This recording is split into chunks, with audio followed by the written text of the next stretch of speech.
नमस्कार, जय हिंद, जय भारत। भारतीय अवाम ताकत दल अपने भारतीय भाई बहनों अर्थात अपने देश भारत की जनता अर्थात अपनी भारतीय अवाम से भारतीयता आधारित आपसी श्रद्धा, भारतीयता आधारित आपसी स्नेह, भारतीयता आधारित आपसी प्रेम, भारतीयता आधारित आपसी अखलाक मोहब्बत, भारतीयता आधारित आपसी सहयोग, भारतीयता आधारित आपसी सम्मान, भारतीयता आधारित आपसी एकता, भारतीयता आधारित आपसी भाईचारा तथा भारतीयता आधारित आपसी सद्भाव को समझने व उसे आत्मसात करके वैसा ही आचरण एवं व्यवहार करने हेतु और इसके समस्त भारत में प्रचार प्रसार करने हेतु और इसके अहमियत और महत्व को प्रत्येक देशवासी को समझाकर उसे अपनाते हुए वैसा ही और उसी अनुसार आचरण एवं व्यवहार करने हेतु और प्रत्येक देशवासी को अपना ही भारतीय भाई बहन मानकर, समझकर, अपनाकर उनके साथ वैसा ही और उसी अनुसार आचरण एवं व्यवहार करने हेतु सतत, सदैव और हमेशा अदब के साथ, आदर के साथ अर्ज करता है, विनती करता है। एक समाचार मिला, शायद परसों का है, ये जो जीएनपीसी है, गांधी नेहरू परिवार चांडाल चौकड़ी काकस, जैसा कि इसका चरित्र है और लोग कहते हैं कि 40 चरित्र चेहरा जो भी है, इसकी फितरत चरित्र है या डीएनए है, जो भी आप कह सकें, तो उसके अनुसार इसका नाम जो रखा गया है गांधी नेहरू परिवार चांडाल चौकड़ी काकस या जीएनपीसी और उसने चालबाजी से, धूर्तता से अपना नाम भारतीय राष्ट्रीय कांग्रेस, इंडियन नेशनल कांग्रेस रखा हुआ है और वैसा ही वो मान्यता भी हासिल की है भारत निर्वाचन आयोग से। तो ये उसका छल है, लेकिन जो उसका चरित्र है जिससे कि ये भारत अपना देश परेशान है, तो वो गांधी नेहरू परिवार चांडाल चौकड़ी काकस ही है, चांडाल चौकड़ी काकस ही है वो।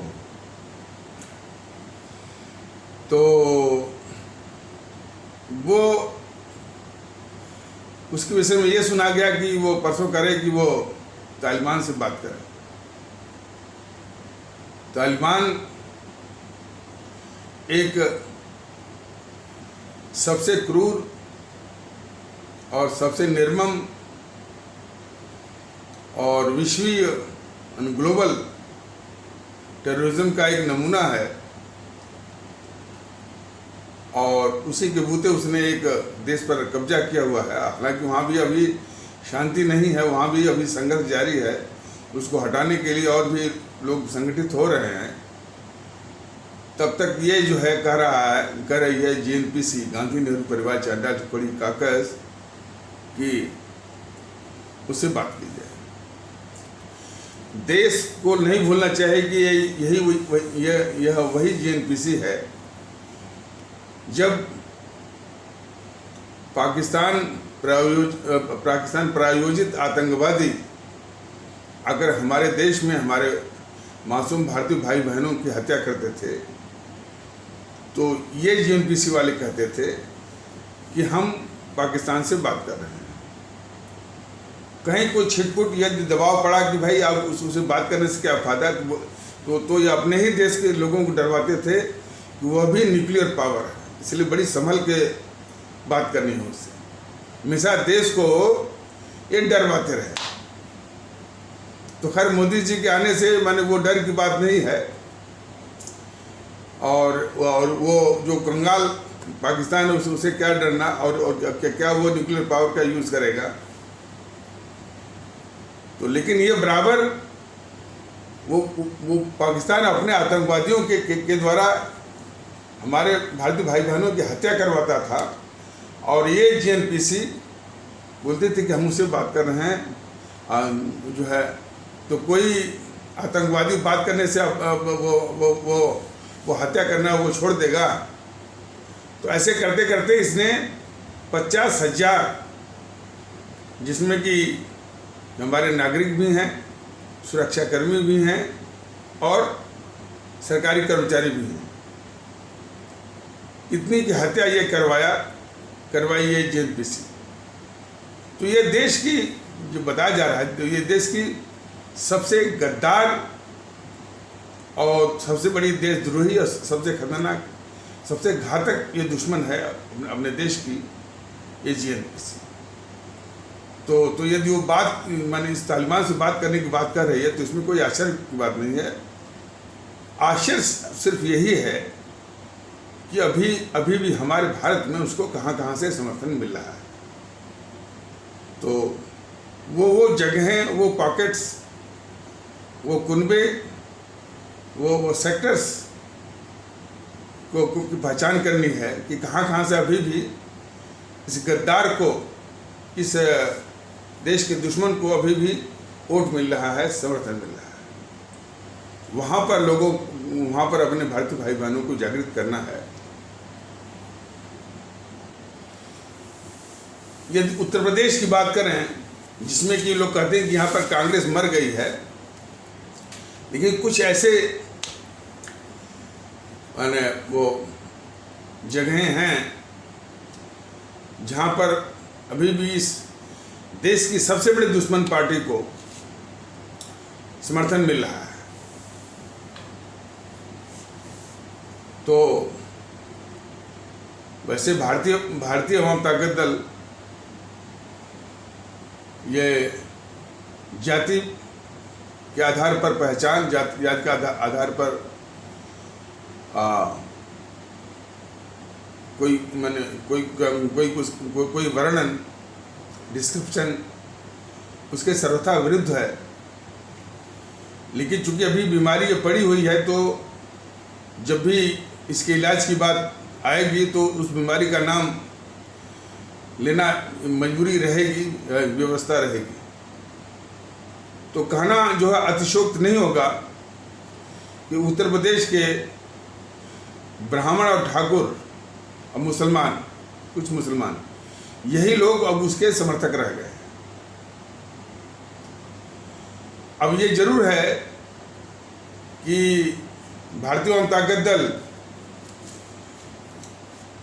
उन जगहों पर अभी जाकर के उनके मानसिक मंथन नहीं कर पाया है कि आखिर इतनी गद्दार देश के लिए खतरा JNPC का समर्थन करने को उनकी कौन सी मानसिक मजबूरी है। कुछ तो अंधभक्त किस्म के हैं, उनका भी वर्णन अभी मैं करूंगा, लेकिन कुछ इतना उम्मीद है कि यदि उनके मस्तिष्क में देशभक्ति का भाव ये डाला जाए और देशभक्ति पर उनके यानी मानसिक पटल पर जो है वो सवाल किए जाएं, तो निश्चित है कि वो देशभक्ति का भाव जगेगा और वो लोग जो है इसको जो है इस JNPC को देश का दुश्मन और देश का और बहुत ही खतरनाक देशद्रोही जो है मानना शुरू कर देंगे। इसकी एक मिसाल आपके सामने, मिसाल मतलब एक अनुभव, एक तजुर्बा व्यवहारिक रूप से। मैं शाहजहांपुर एक ज़िला है उत्तर प्रदेश का,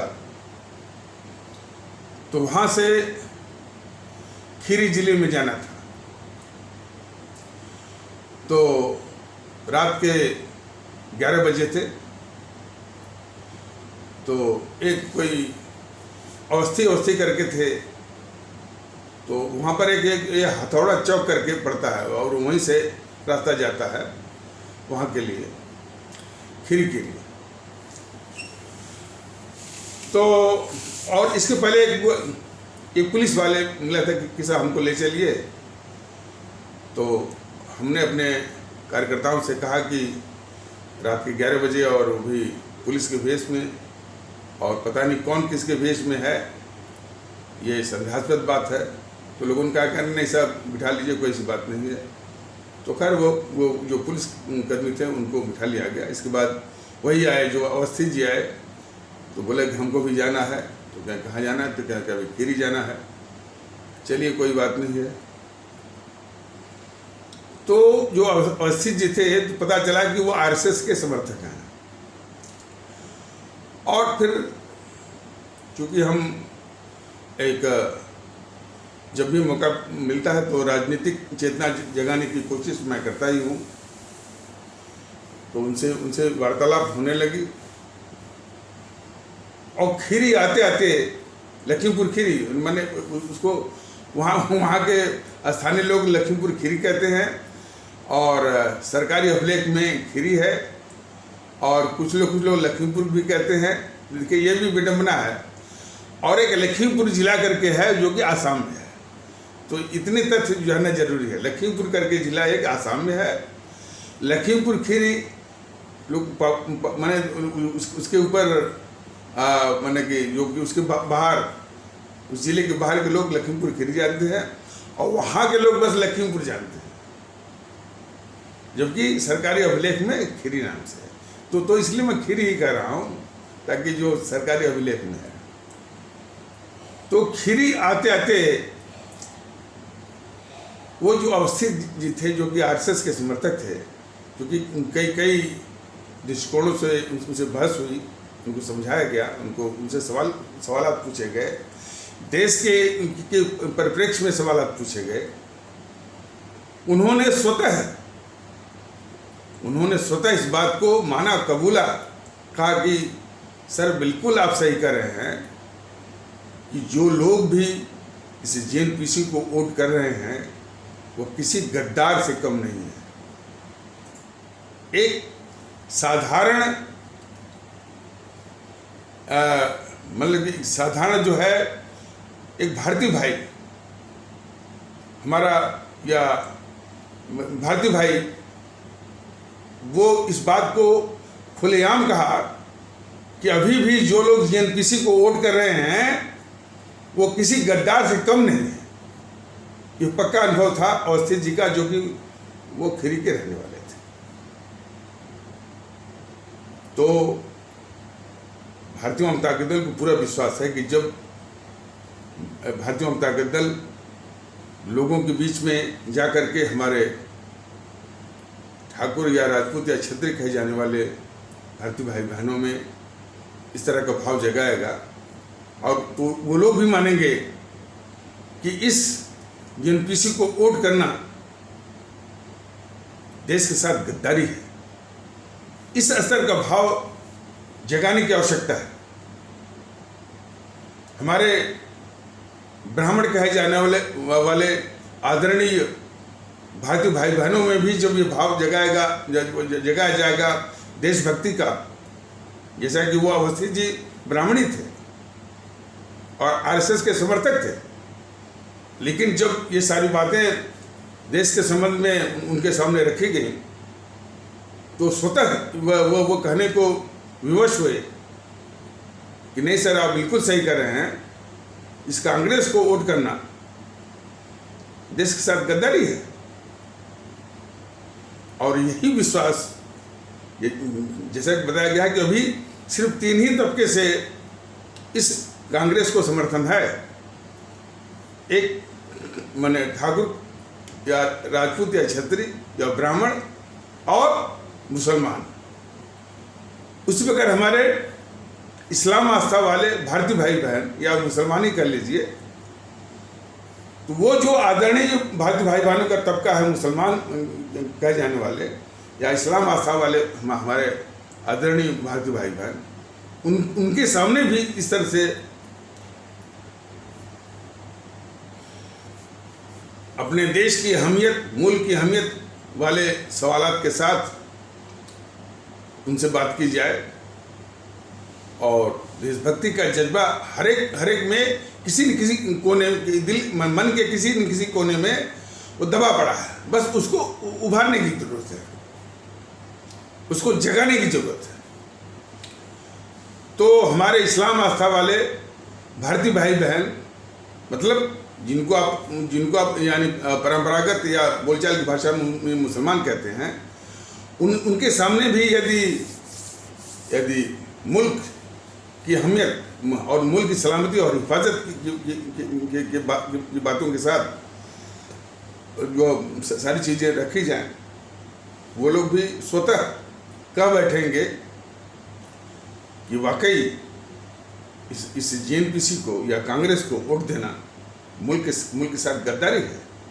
और यही जो है भारतीय जनता दल को पूरा विश्वास है कि पंजाब में रहने वाले हमारे आदरणीय भारतीय भाई बहन जो हैं, हमारे केरल में रहने वाले जो भारतीय भाई बहन हैं, इसी प्रकार का यदि अभियान चलाया जाए, समझाया जाए, निवेदन किया जाए, वहाँ के लोग भी मानेंगे कि इस जेएनपीसी को वोट करना देश के खिलाफ गद्दारी है।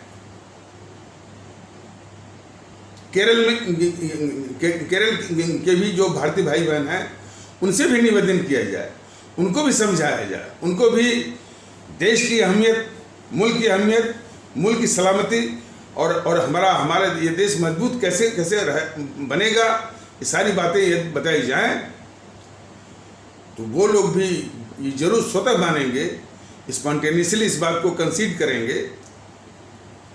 कि इस जेएनपीसी को वोट करना मतलब देश का गद्दारी है। और जहाँ भी, राजस्थान में भी है, मध्य प्रदेश में, छत्तीसगढ़ में, कुछ महाराष्ट्र में, कुछ झारखंड में, इन्हीं और थोड़ा बहुत आसाम वगैरह में, इन सारे भारतीय भाई बहनों को प्रेम पूर्वक, आदर पूर्वक, नम्रतापूर्वक और विनती के साथ ये समझाया जाए, निवेदन किया जाए और मुल्क और आवाम को सामने रख करके निश्चित है कि वो उनमें भी ये भाव जगेगा और इसी निष्कर्ष पर पहुंचेंगे कि इस जेएनपीसी को वोट करना मतलब देश का गद्दारी है। यही वो करने की जो है समझाने की आवश्यकता है। और ऐसा ही भाव इन कम्युनिस्टों जो कम्युनिस्टों के जो कुनबे पड़े हुए हैं, क्षेत्र पड़े हुए हैं, वहाँ भी जगाने की, और उसका भी अनुभव हम बता रहे हैं कि कम्युनिस्टों की विशेषता होती है कि जो छोटे स्तर के कार्यकर्ता होते हैं, उनको यकीन ही नहीं होता है कि उसका जो बड़ा, जो ऊपर का जो नेतृत्व है, लीडरशिप है, वो कितना खतरनाक खेल खेल रहा है अपने देश के साथ। अब कुछ छोटे पदाधिकारियों से मेरी बात हुई तो हमने उनको बताया कि भाई आप यदि वाकई में किसानों की चिंता करते हैं, गरीबों की चिंता करते हैं और हमारे मजदूर भारतीय भाई बहनों की चिंता, ये बहुत जायज़ चीज़ है, ऐसी बात नहीं है, लेकिन वो चिंता माने हकीकत में होनी चाहिए। वो सिर्फ आंदोलन वगैरह से नहीं होता। ये चिंता करनी है तो उसको संगठित रूप में कैसे इनका कष्ट दूर हो, वो धरने से यानी काम नहीं वो चलता है। धरने से तो आपका नाम हो जाएगा और फोटो खींचने वाले मीडिया वाले वो पहुंच जाएंगे, लेकिन समाधान वो नहीं मिलेगा।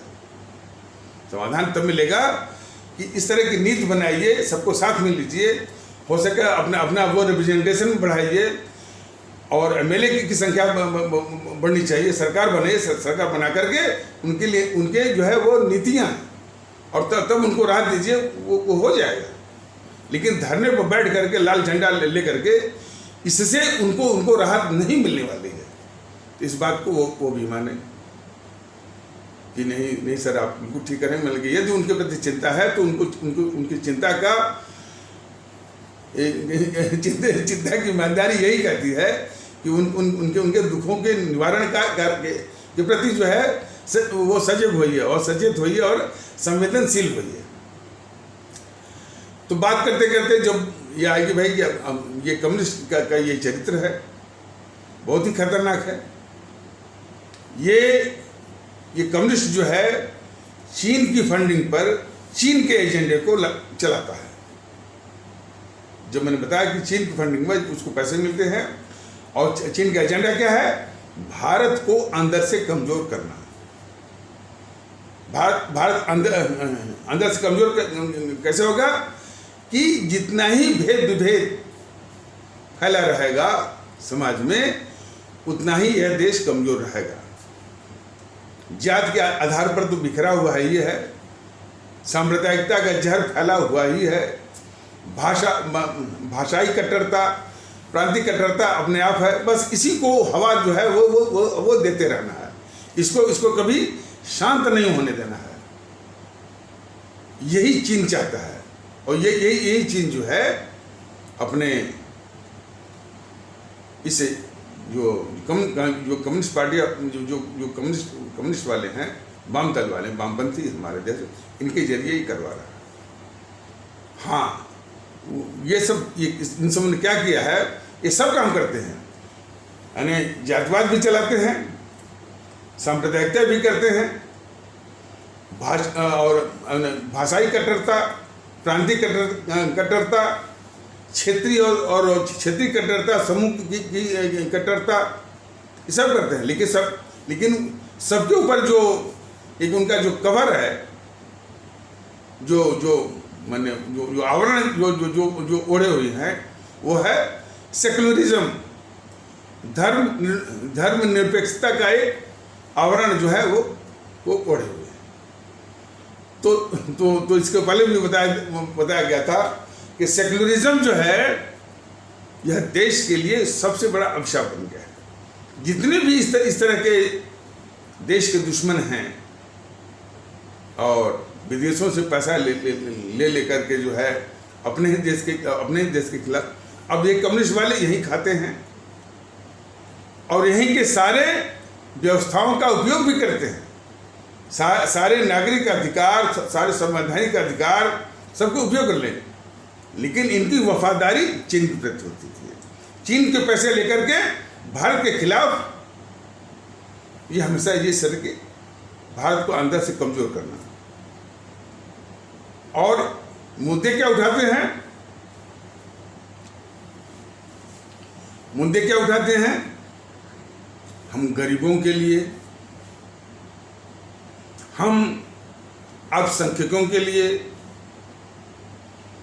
मजदूरों के लिए, किसानों के लिए, किसान मजदूरों के लिए, कर्मचारियों के लिए, ये इनके मुखौटे बहाने हैं। या कुछ लोग कहते हैं इनकी कॉन्स्टिट्यूएंसी है, इनके क्षेत्र हैं, लेकिन ये सब एक फैकेड है, एक दिखावा है। असली इनका काम है चीन से पैसा लेना और चीन की फंडिंग पर चीन के एजेंडे को, यानी भारत को अंदर से कमजोर करना। मतलब यह है कि आग तो लगी हुई है, जातिवाद का भी आग है और संप्रदायवाद का भी या सांप्रदायिकता का भी आग लगी है। और उन आग में मतलब कि जातियों में तमाम जातियां, उपजातियां,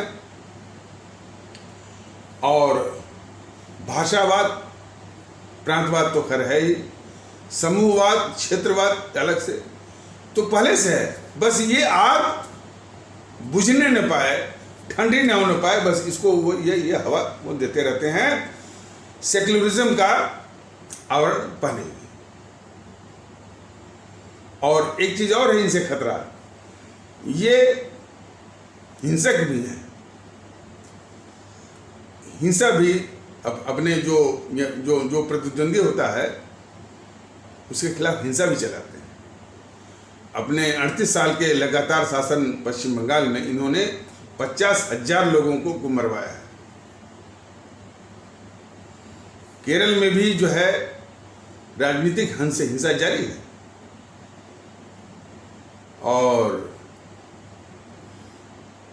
और जो विजयन है ना, वो एक बार जो है वो किम जोंग उन, जो वहाँ का क्रूर शासक है, या तानाशाह उत्तरी कोरिया का, उसका फोटो लगाया था। तो ये कम्युनिस्ट वाले जो है बहुत अच्छा, और कोई उसका मैंने जान पहचान का, विजयन का, वो मैंने सर गोल्ड स्मगलिंग में पकड़ा गया था उसका, और हमेशा भेद विभेद की बात करेगा। हमेशा जो है south India versus north India, यानी दक्षिण भारत बनाम उत्तर भारत की हवा वो देता रहता। इन कम्युनिस्टों ने, इन वाम दलों ने, शायद देश को मालूम नहीं होगा, दक्षिण भारत के लोगों में अलगाववाद, देखिए ये हमेशा भारत को तोड़ना चाहते हैं। इसीलिए तो भारतीय जनता दल है कि इन कम्युनिस्टों का और कम से कम जीएनपीसी का इनका देश में रहना, देश में नहीं बोलते कि खतरे से खाली नहीं है, खतरे से खाली नहीं है। तो ये सब जो कम्युनिस्ट वाले हैं, वो जो दक्षिण के राज्य हैं, जैसे कि तमिलनाडु है, कर्नाटक है, केरल है, आंध्र प्रदेश है और ये आपका तेलंगाना है, इसको मिलाकर के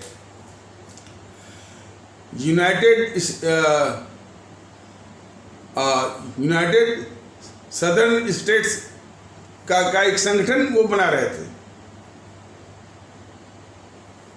उत्तर भारत से लड़ने के लिए।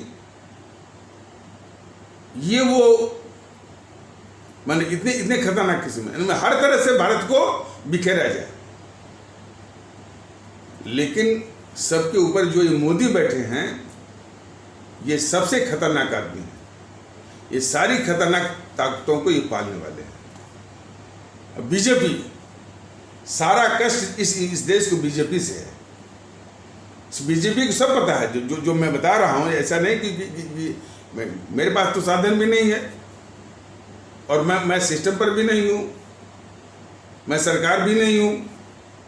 सारा कुछ सिस्टम पर वो बैठे हैं, साधन उनके पास है, सारा तंत्र उनके पास है, सारी जानकारी उनके पास है और उनको मालूम होते हुए भी ये सारे देश के दुश्मनों को पालना पोसना, मैं समझता हूँ इससे बढ़ के थे भारत विरोधी देशद्रोह कोई नहीं होगा इस बीजेपी से बढ़कर के, कि जानते हुए कि ये देश के दुश्मन हैं। लेकिन जैसा कि मैंने अभी बताया कि ये कम्युनिस्ट वाले जो है वो हर तरह की हवा देते हैं ताकि ये देश बिखरा रहे। आवरण जो है वो पहने रहते हैं किसका, सेक्युलरिज्म का। उसी प्रकार ये देश के दुश्मनों को बीजेपी वाले जो आवरण पहनाते हैं ताकि देश उनको देश का दुश्मन न समझे, हमारे भारतीय भाई बहन उसको देश का दुश्मन न समझे। तो कहते हैं कि मतलब ये कहने की कोशिश उनकी रहती है कि इनको देश का दुश्मन मत समझिए। ये देश के दुश्मन नहीं है, न तो ये देशद्रोही है। बीजेपी के अनुसार बीजेपी कहती है कि ये देश के दुश्मन नहीं है, ये विरोधी दल हैं, ये विरोध पक्ष है और ये सब मोदी विरोधी हैं। अब जरा सा ये जो जुमला जो ये बीजेपी प्रयोग करती है कि देश के दुश्मनों को ये बोलती है कि ये मोदी विरोधी है, ये जुमला ही जो है सबसे बड़ा राष्ट्रद्रोह है, भारतद्रोह है और देशद्रोह है बीजेपी का। पहला सवाल उठता है, बीजेपी वालों से पूछा जाए क्या ये मोदी जी हमारे भारत राष्ट्र से ऊपर हैं? क्या मोदी जी हमारे भारत राष्ट्र से ऊपर हैं जो कि इन भारत विरोधियों को तुम कह रहे हो कि इनकी ये मोदी विरोधी हैं? दूसरी चीज, व्यक्ति का विरोध होना स्वाभाविक बात है, राजनीतिक पार्टी का विरोधी होना स्वाभाविक बात है। तो कोई जो देश का दुश्मन हो उसको किसी व्यक्ति का विरोधी, किसी राजनीतिक पार्टी का विरोधी कह करके उसकी जो भयानकता है, उसका जो खतरा है देश के खिलाफ, उसको ढक देना, ये सबसे बड़ा राष्ट्रद्रोह है बीजेपी वालों का देश के खिलाफ।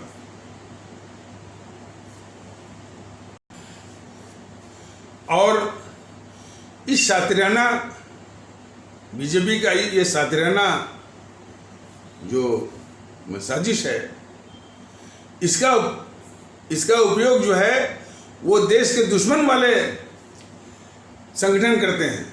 जैसे रवीश कुमार है, बहुत ही खतरनाक भारत विरोधी है, देशद्रोही है, देश का दुश्मन है। वो कहता है कि भाई हम देश के दुश्मन नहीं हैं, चूंकि हम मोदी विरोधी हैं इसलिए हमको लोग देशद्रोही करते हैं। सेम आर्गुमेंट, वही तर्क जो रवीश कुमार देता है, वही तर्क जो है ये बीजेपी वाले देते हैं। तो समझ जाइए कि देश के दुश्मनों को बचाने वाला जो ये इन सबों के जो साजिश चल रही बीजेपी वालों की, वह कितना जो है देश के देश के खिलाफ देशद्रोह है। ये प्रत्येक भारतीय भाई बहन और खास करके जो बीजेपी के समर्थक हैं उनके लिए भी देश का महत्व है। बीजेपी के जो कार्यकर्ता हैं उनके लिए भी देश का महत्व है। बीजेपी के जो जमीन से जुड़े हुए जो उनका नेतृत्व है उनके लिए भी देश का महत्व है। तो देश को बचाना है तो बीजेपी का समाप्त होना जरूरी है।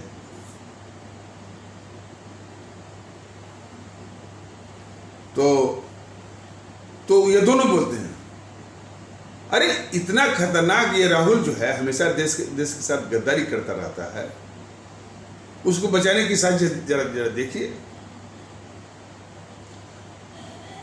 यूट्यूब पर आप देखेंगे तो पप्पू के नाम से इतने जोक्स, इतनी हंसी मजाक वो भरा पड़ा है कि इसको पप्पू मानिए। इस खतरनाक राहुल गांधी को पप्पू मानिए ना समझ। और जब भी कोई वक्तव्य देता है देश के विरोध में तो बीजेपी वाले कहते हैं कि अरे भाई ये 52 साल के वो बच्चा है, नासमझ हैं और अधकचरे मस्तिष्क वाले हैं, इमेच्योर माइंड के हैं, यही सब, या अधिक से अधिक पप्पू हैं। लेकिन ये राहुल गांधी देश के दुश्मन हैं, देशद्रोही हैं, देश के गद्दार हैं। ये मत मानिए, ये बीजेपी का ये प्रयास है। तो भारतीय जनता पार्टी बताना चाहता है कि ये बीजेपी राष्ट्रवाद का मुखौटा पहन करके इतना बड़ा राष्ट्रद्रोह करेगी, यह किसी को उम्मीद नहीं थी। और उसकी गतिविधि भी बताती है।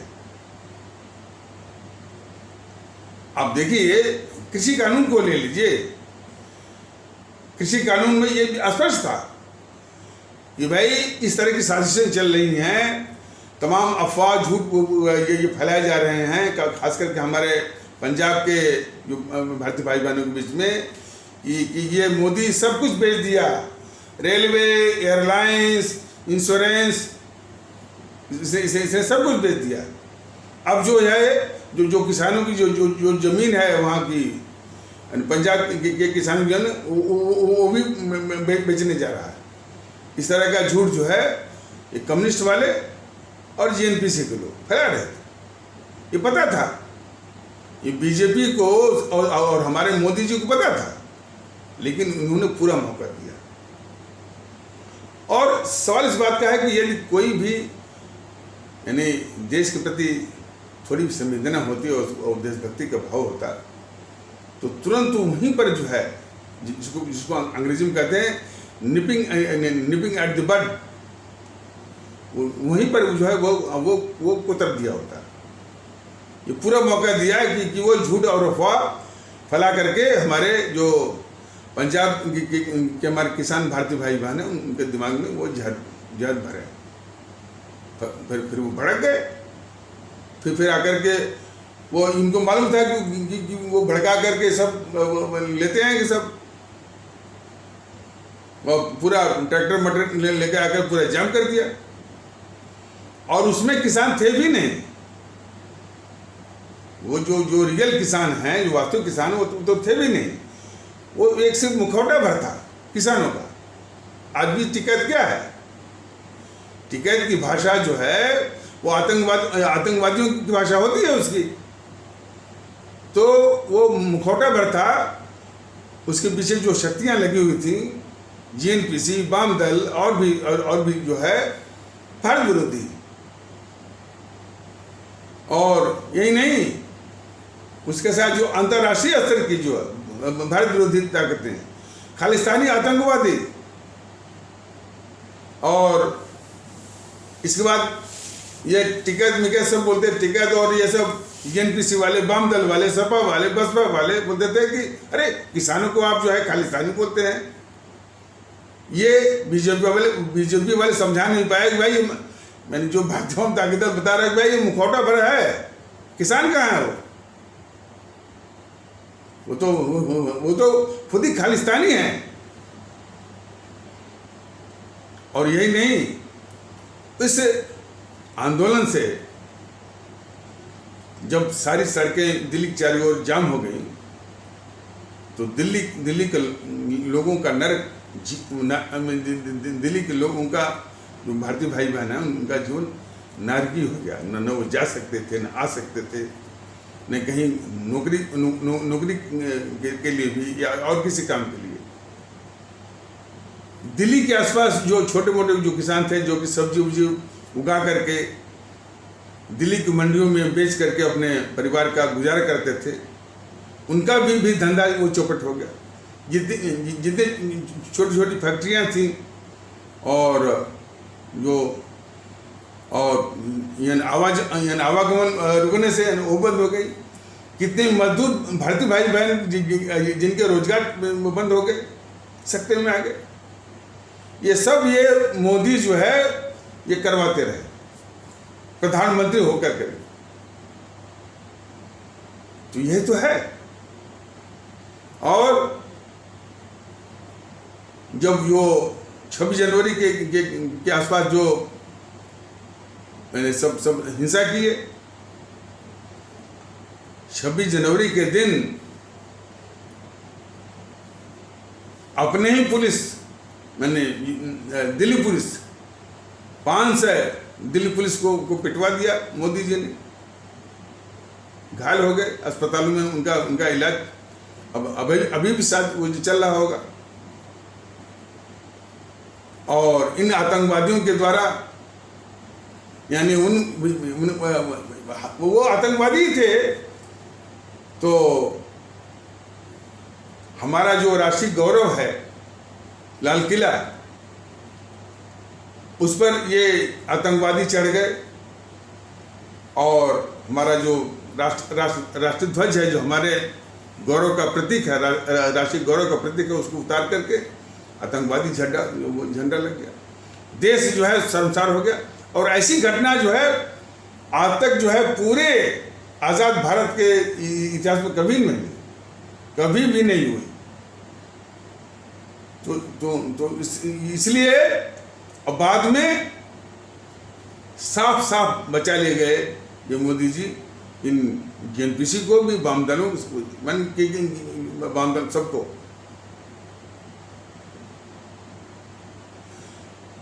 तो और अंत में जब वो इन्होंने भाषण किया लोकसभा में, कहते बोल गए कि भाई जब तक मोदी है तब तक वो मजे लीजिए। साफ कि देश में हिंसा फैलाइए, देश में आगजनी करिए, तोड़फोड़ करिए, देश को अराजकता की आग में भी झोंक दीजिए, लेकिन फिर भी आप मजे लीजिए। ये मोदी जी ने उनको अपने जो उनके मन के अंदर की बात थी उसको उन्होंने कह दिया। तो ये इतने खतरनाक हैं मोदी जी देश के खिलाफ। ये फैसला जो है अपनी आवाम को करना होगा, अपने भारतीय भाई बहनों को करना होगा कि राष्ट्रवाद के नाम पर वोट बटोरने वाले इस सीमा तक जो है देश के खिलाफ माने चले जाएंगे, ये चले जाएंगे। अब इनका जो असली जो फितरत असली चेहरा है वो हमारे आवाम के सामने आ गया है। इसलिए अब इनके राष्ट्रवाद पर कतई भरोसा न करें। इनका राष्ट्रवाद का मतलब है, इनके राष्ट्रवाद का मतलब है कि वोट लेना है हमारे भारतीय भाई बहनों से राष्ट्रवाद के नाम पर, लेकिन सेवा करनी है, सुविधा देनी है, पालना है, पोसना है, रक्षा करनी है देश को दुश्मन से। ये इनका राष्ट्रवाद है। अपने इस पाप को छुपाने के लिए एक चाल और चले बीजेपी, और उसको दोहरे फायदे हैं। सोशल मीडिया पर हमारे इस्लाम आस्था वाले भारतीय भाई बहनों के खिलाफ तमाम सोशल मीडिया पोस्टिंग आ रही है। तो उससे बीजेपी वालों की जो राष्ट्रद्रोही करतूतें हैं, और उससे भी बड़ा जो इनकी साजिश है नेहरू जैसे गद्दार की गद्दारी के पापों को ढकने का, इन दोनों मंसूबों को पूरा कर रहे हैं। जो पोस्टिंग डाल रहे हैं अपने इस्लाम आस्था वाले भारतीय भाई बहनों के खिलाफ इस तरह से रखकर। अब जैसे उदाहरण के लिए मैं बता रहा हूँ, वो राजस्थान में मैं दिखा रहा है कि एक पोस्ट देखने को मिला था कि वहाँ के लोग जो है कुछ माने इस्लाम आस्था से ही वो तालिबान का समर्थन कर रहे हैं। अब जरा से इसी उदाहरण को बड़े निष्पक्ष ढंग से देखिए।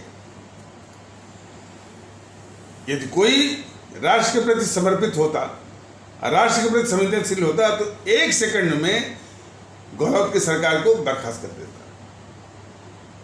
और फिर उनको पकड़ता धकड़ता कौन ऐसे जो कर रहे हैं कि, और सिर्फ कौन नहीं, वो किनकी सह से कर रहे हैं, किनका संरक्षण प्राप्त हो। भारतीय जनता दल को पूरा विश्वास है, पूरा यकीन है कि ऐसे करने वालों को जीएनपीसी का, गांधी नेहरू परिवार चंदा चौकड़ी का बराबर वरद हस्त होता है, संरक्षण होता है। लेकिन ऐसा नहीं करेंगे ये, सिर्फ वो पोस्टिंग दिखा दिया, कुछ वो घृणा फैल गई, नफरत हो गई, फैल गई, तो इनका भी काम हो गया, बीजेपी वालों का भी काम हो गया, यानी ध्रुवीकरण कुछ हो गया, कुछ इनके पक्ष में वोट आ गए, कुछ जो है कम्युनिस्टों और जेएनपीसी वालों का काम हो गया, नफरत फैल गई क्योंकि वो चाहते हैं। लेकिन जो देश है, जो जनता है, वो और कमजोर हो गई। तो ऐसा नहीं करते हैं, नहीं देश के पक्ष में और जनता के पक्ष में कभी भी नहीं। यदि ऐसा है, मान लीजिए जो पोस्ट दिखाया गया जो वास्तविकता है, तो तुरंत जो है गहलोत की सरकार को बर्खास्त करके देखते। इसी प्रकार से तमाम पश्चिम बंगाल में दिखाया जाता है कि इस्लाम आस्था से ये लोग क्या क्या वो बकते रहते हैं। होगा, इसमें कोई शक नहीं, होता होगा। लेकिन उस ममता बनर्जी को ये मोदी जी पाल रहे हैं। सबसे पहले इन्होंने जो है उसके जीत पर जो है बधाई देने में सबसे आगे मोदी रहे हैं। आज तक इन्होंने जो है वो बर्खास्त नहीं किया। बर्खास्त यदि ममता की सरकार को बर्खास्त करके उसको बाहर कर दिए होते और जांच करा होते, तो निश्चित है कि इस तरह की देश विरोधी हरकतें करने वाले वो जीएनपीसी के ही एजेंट जो है पाए जाते। लेकिन ऐसा नहीं करेंगे। क्यों नहीं करेंगे? जीएनपीसी जो है बेनकाब हो जाएगी। तो जीएनपीसी बेनकाब ना होने पाए, ये इनकी साजिश चल रही है बीजेपी वालों की। ये इनका राष्ट्रद्रोह है, ये समझने की आवश्यकता है।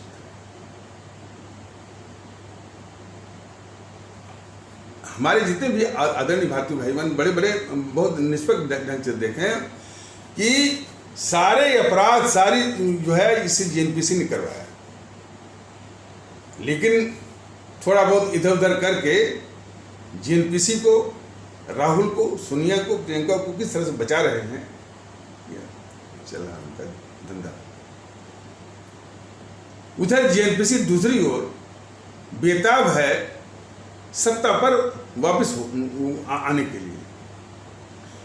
उसको मोदी का विरोध नहीं है, सिर्फ सत्ता में वापसी के लिए। और उस जेएनपीसी का रिकॉर्ड रहा है, उसका इतिहास रहा है कि वो हिंसा करके, लोगों को मरवा करके, लोगों के लास्ट पर वो हमेशा जो है सत्ता उसने हासिल की है, पाई। नेहरू ने जो सत्ता हासिल की थी वो जो है देश बंटवाया, पाकिस्तान बनवाया और 25 से 30 लाख लोगों की लाशें गिरी, हमारे और हमारे भारतीय भाई बहनों की जानें गई, 3 करोड़ से ऊपर लोगों के घर उजड़े। इस मंजर पर उसने, उस गद्दार नेहरू ने वो सत्ता हथियाई। सन 84 में हमारे 6000 सिख भारतीय भाई बहनों का सरेआम कत्ल हुआ। उस पर जेएनपीसी को 545 में से या 542 में से 415 सीट लेके आए। कुछ लोग कहते हैं कि वो तो सहानुभूति का। अरे कैसी सहानुभूति भाई, कैसी सहानुभूति? हमेशा जो है मैंने नरसंहार, कत्लेआम, इसी के आधार पर उसको वोट मिलता रहा है और इसी में इसका विश्वास है और इसी के सहारे जो है सत्ता वापसी चाह रही है। तो इस जेएनपीसी का मोदी से कोई विरोध नहीं है, सिर्फ एक ही है कि वो सत्ता पर काबिज नहीं है। सत्ता पर काबिज के लिए कोई उसका कोई और सिर्फ लूटना देश को, वो लूट नहीं पा रही है, ये मन में उसके कसोट है। तो इसीलिए सारे विपक्षों को इकट्ठा कर रही है, फलाने ढिकाने उसका नाटक चल रहा है जेएनपीसी का। देश को बांटना, समाज को पूरा बांटना, हिंसा करवाना, दंगे करवाना और कई राजनीतिक हत्याओं की जो हत्या करवाना, देश को बेतहाशा लूटना, इसके बाद भी वो फिर सत्ता पर लौटना चाहती है। भारतीय भाई बहनों, ये आपकी मानसिकता पर वो उसको ये भरोसा है कि हम अभी भी अपने इन भारतीय भाई बहनों को बरगला लेंगे, झुठला लेंगे, बहका लेंगे, फुसला लेंगे।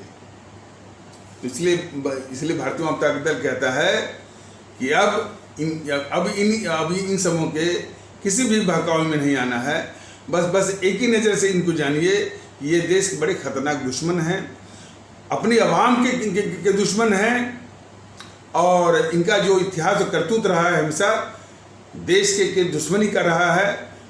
और यदि वाकई में यदि हमारे देश में पूर्ण जागृति हो तो वोट मिलना तो बहुत दूर की कौड़ी, इनको लोग लात मार करके जो है वो देश के बाहर कर दें। लेकिन जागरूकता की बहुत कमी है।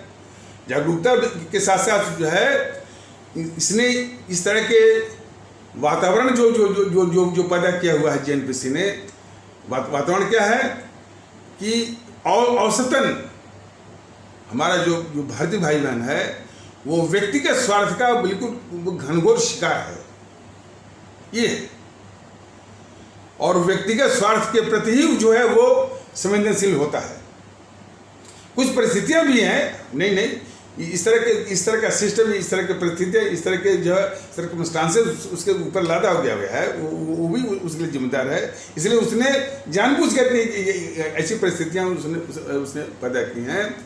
लेकिन कुल मिलाकर के जो उसका परिणाम है कि औसतन, अपवाद छोड़ दीजिए, औसतन जो है हमारे भारतीय भाई बहनों का में व्यक्तिगत स्वार्थ जो है वो काफ़ी अंदर तक जो है वो भरा हुआ है।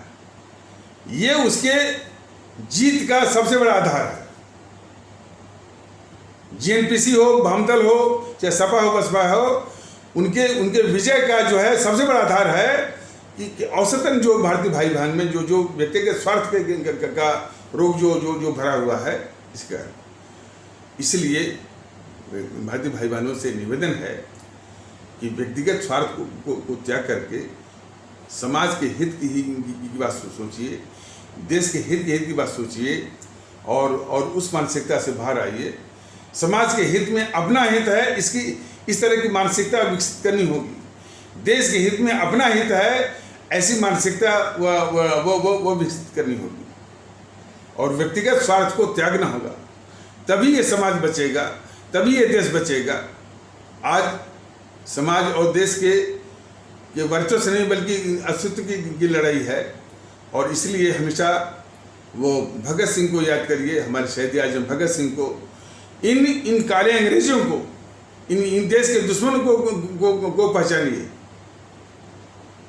और एक माध्यम आपको मिला है वह इलेक्शन का, चुनाव का, उस पर और ये भी और जैसा कि पिछले एपिसोड में बताया गया है कि इन पर जो है कोई और चोट असर करती ही नहीं है और न कोई संस्था ऐसी बची है भारत में जो कि इनको सुधार कर सके या जिनका इनको डर हो। सिर्फ डर है सिर्फ आपका, लेकिन वो भी डर इनको इसलिए नहीं है, वो भी डर इनको नहीं है। उनको भरोसा है कि ये फिर आपको बहला लेंगे, फुसला लेंगे। अब जैसे ये प्रियंका है वहाँ पर, अब ये खुद ही चोर नहीं है। अब उत्तर प्रदेश के लोग जरूर पूछें, और खास करके जो उसके समर्थक है, कि जो इसने किसानों की जमीन हरियाणा में और राजस्थान में चुराई है, पहले उसका हिसाब वो दे दे। ये चोर नहीं जो है। तो जब तक इस तरह के सीधे सवाल करके इसको और ऐसे तत्वों को बेनकाब नहीं किया जाएगा, तब तक इनके हौसले पस्त नहीं होंगे, इनका मन बढ़ता जाएगा। तो कुल मिलाकर सब आकर के यहीं पर केंद्रित होता है कि भारतीय भाई बहनों को, जो हमारे आदरणीय भारतीय भाई बहन हैं, जो मतदाता गण हैं या जो हमारे इस देशवासी हैं, उनको एक निर्णायक भूमिका उनको निभानी पड़ेगी। अब जो है मतलब कि मन में संशय रख करके कि ये करें या वो करें या वो करें और ये न करें, ऐसी बात नहीं। सिर्फ इनको नष्ट में नाबूद करना है। ईवीएम मशीन पर, बैलेट बॉक्स पर, बूथ पर, मतपेटी पर। और यदि इससे चूके तो फिर जो है वही मनोहर कहानियां सुनते रहिए इनके पापों की, करतूतों की, और फिर उसको झेलते रहिए, भोगते रहिए। और मैं एसपी सिंह जो है वो जो है वो चिल्लाता रहूँगा। तो यदि चाहते हैं कि ये स्थिति माने ये स्थिति बंद हो जाए और आपके कल्याण की बात हो, आपके जिन दुखों में आप माने पड़े हुए हैं या उसके भलाई की बात हो, तो निर्णायक आपको बनना पड़ेगा। और सबको मतलब कि इस जीएनपीसी के जाल से, वामपंथियों के जाल से, सपाइयों के जाल से, अनुप्रिया पटेल के जाल से, वो जो प्रकाश राजभर हैं उनके भी जाल से, संजय निषाद के जाल से, बीजेपी के जाल से, जो राष्ट्रवाद का जाल फैला हुए, सब जालों से निकल करके भारतीयता के आधार पर एक होकर के, देखिए सभी लोग भारतीय हैं, यानी भारतीय बनने की आवश्यकता नहीं, लेकिन भारतीय होकर के भी बिखरे हुए हैं। अगले एपिसोड में बताया जाएगा और कि इन्होंने एकता को भी कैसे विखंडित किया है, कैसे परिभाषित किया है और किस तरह से परिभाषा दी गई है, किस तरह से उसकी व्याख्या करते हैं, उनमें भी बहुत वो सातिरता है। तो जो एकता को ही जो एकता को ही भ्रमित करता हो, वो क्या देश को दे सकता है? ये तो चाहते हैं कि हमारे देश के लोग बिखरे रहें, विखंडित रहें। जितने ही बिखरे रहेंगे उतने ही इनकी समाज को तोड़ने वाली साजिश सफल होगी, इनको वोट मिलता रहेगा, सत्ता में बैठे रहेंगे और सिस्टम का ध्वंस करते रहेंगे। आम आवाम जो है पिसती रहेगी और रोती रहेगी। तो मैं समझता हूँ कि आवाम कभी भी इस तरह की स्थिति अब आगे नहीं चाहेगी, इसलिए इनको नष्ट में नाबूद करने की इनकी वो प्रतिबद्धता, कटिबद्धता आपको दिखानी पड़ेगी, इनको शून्य करना पड़ेगा। तो इन्हीं आवश्यक शब्दों के साथ इस आवश्यक परिचर्चा को यहीं पर विराम दिया जाता है। तब तक के लिए नमस्कार, जय हिंद, जय भारत।